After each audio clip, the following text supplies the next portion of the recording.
Hello, it's Morelle Parker here, and I am coaching, speaking, writing, and empowering women to be healthy and powerfully feminine. So that's my thing, that's my course, my online program, my workshops, all of my work.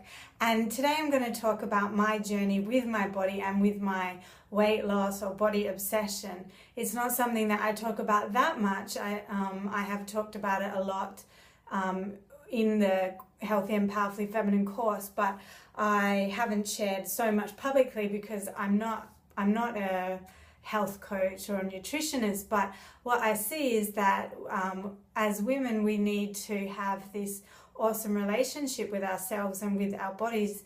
And sometimes or often when we don't feel good about ourselves and what we look like, then we don't, step out into the world. And I mean, I was like that, where I was obsessed with, what I looked like or what I was eating for my next meal, things like that. And that, one day I just thought to myself, what would I think about if I wasn't thinking about this? And I'm happy to report that I have healed that relationship totally. I am probably one of the most normal eaters you will ever meet, I think. I mean, people have said that to me. And they haven't seen my evolution. So when I was at that stage, when I was, obsessed with losing weight, obsessed with my body, I too used to look at people who seemed normal and or seemed to just naturally be able to eat healthy, and I used to think that they were just born like that, they just had a different upbringing, or I don't know what, something happened to them. They were aliens from another planet, and I didn't, about what I have learned is that everyone has their journey and their story, and what can look like success from the outside or can look like success now has actually, has a long history and has had lots of work. People have done lots of work on themselves to get to that place. So that's why I want to share with you today my journey of what I have gone through and experienced, and how I got to this place today where I don't even think about my body or food or stuff like that most of the time. And for me, once upon a time, that was a dream. So I want to share it with you today in case that's a dream for you too. And I want to share with you how I got there, because I'm not going to talk about, a diet plan or a fast I went on or anything like that. I did all those things and I stayed with my body obsession, but I'm going to share with you how it happened that I gave up the body obsession and just was able to naturally be my ideal weight, and to no longer think about that anymore. So that's what I love to share. So let me just tell you, I don't want to take too long, but let me tell you, where did it start? Okay, it started when I was a thin child. I wasn't, I used to be very creative and play and imagine a lot. I had a great imagination. Then when I was 13 years old, I went to high school, and at high school I didn't take art. I don't know why, because I thought I would do other exciting things like home economics, and because we never did that at primary school, so I wanted to try something different. So I did like drama and home economics, and these are not things that really interest me that much today. But so I wish I had taken art at school, but I didn't.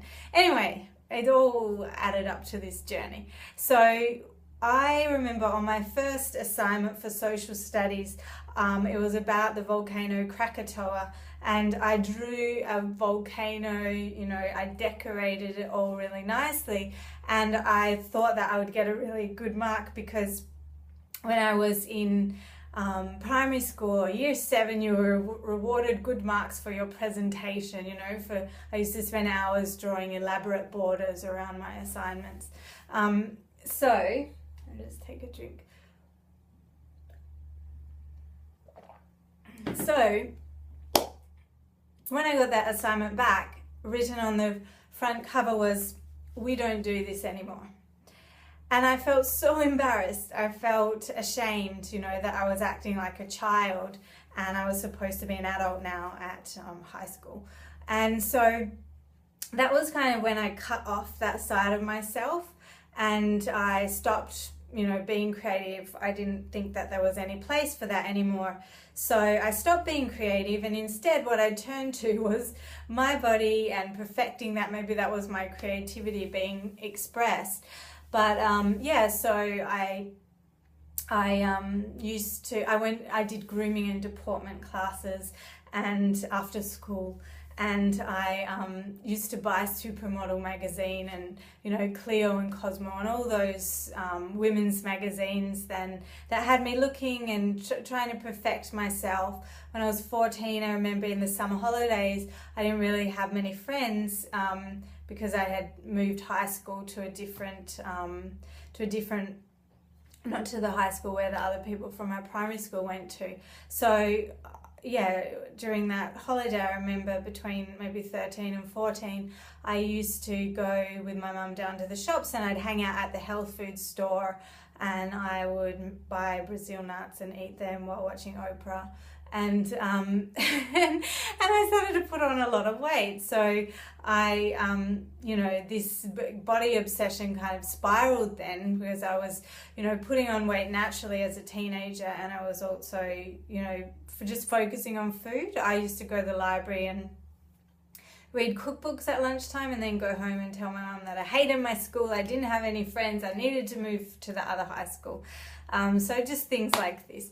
And so this continued, you know, this body obsession, this way of, you know, trying to restrict myself. I'm never eating fat, I'm never eating chocolate, I'm going to eat like a French woman, or you know, just have one croissant for lunch or one yogurt, like it said in the magazine article. And so I'd try to restrict myself, but because of my rebellious nature, lack of willpower, I would immediately just, you know, before the day was out or after a couple of days, I would, you know, break the rules, and then I would feel bad about myself. I would binge eat, and then the cycle would start again with me then hating myself, trying to put another restriction, another rule, and then breaking that rule and binge eating, and that would go around and around like that. So that lasted for a long time, definitely till I was about 20, 21, and after probably till the age of 28, but it was on and off then. It wasn't all the time like that. Sometimes I just, you know, was living a normal life and I wasn't thinking about it, and then I would go back into that cycle. So what happened when I was 28 was that I started to actually live the life that I wanted to live. I started to study creative writing. I went back to university and did that, and then I started writing a novel. And what I found was that the more, you know, more creatively I lived my life, the less that I cared about food.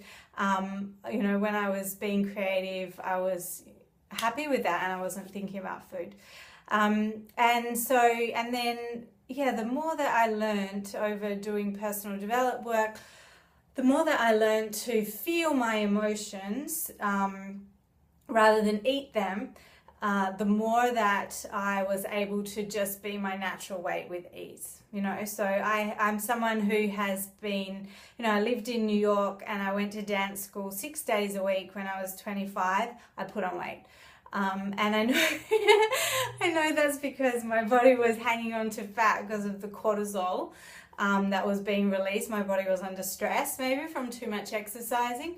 And the other thing was that I would try to be low carb, and then because I was not having carbohydrates, I would crave sugar, and so I would, you know, just go on a binge with sugar. So that was something. I moved to France. I read French Women Don't Get Fat like it was, you know, the Holy Grail, and I love it. I still love it to this day, but I got fat in France, and I binge ate there as well. So because I was comparing myself to those thin French women, and I was feeling like a fat person, and even once I did get by drunk guys at a bus stop. One of them, I was with my friend, and he referred to me in French as the fat one. And that really hurt. I mean, that really had a big impact on me. I tried to look for a photo. I don't have, many photos from that time because they're all on disc somewhere. But this is a photo from when I was 21. That's me. And so you can see, I wasn't super large, but I was fatter than I am now. But the most important thing, not about my weight, but it's that I was so preoccupied with that. I was so focused on that I wasn't happy. I wasn't living my life, and I wasn't just carefree. So, that was constantly something that was on my mind. So yeah, so what changed was that I was able to learn how to feel my feelings, and that's something that I teach in the Healthy and Powerfully Feminine course. And I'm also doing a webinar this week, this Thursday, which is on how to be your most magnetically attractive self. So it's how to stop that self-criticism. It's what could be blocking you from receiving your desires, which could be having, an awesome body that you love, and also how to drop into your feminine power as well. So that is really about the body, because our feminine gifts, we have this intuition, but that also relies on having this open channel of communication within your body. And in the next video, I am going to tell you what my body told me this week and how I knew, which is very interesting. I think that's the kind of thing I focus on more today. So if you would love to learn more about this, go to my website, mirelleparker.com. There's a blog there you can read about stuff. There's also details about the online program, which is starting soon. And you can also go to the address healthyandpowerfullyfeminine.com/webinar. And there you will learn all about what I just said, how to be your most magnetically attractive self, because you are a magnetically attractive woman, and it is my mission to empower more women to have this freedom to just not even think about this stuff anymore and just be able to do your great work in the world and live your life. That's what I would love for you. If that's something that you desire for yourself too, then I would love to help you with that. And that's why I shared my story today, so that you can see that it is possible.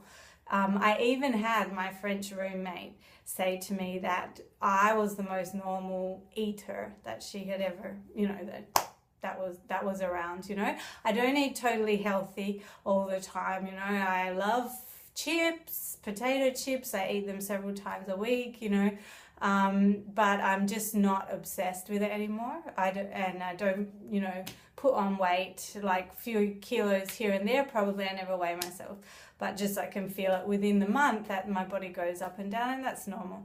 So yes, I would love to share more with you. So have a look for the next video on what I learned this week, and also check out my site, and I would love to get to know you. Okay, bye.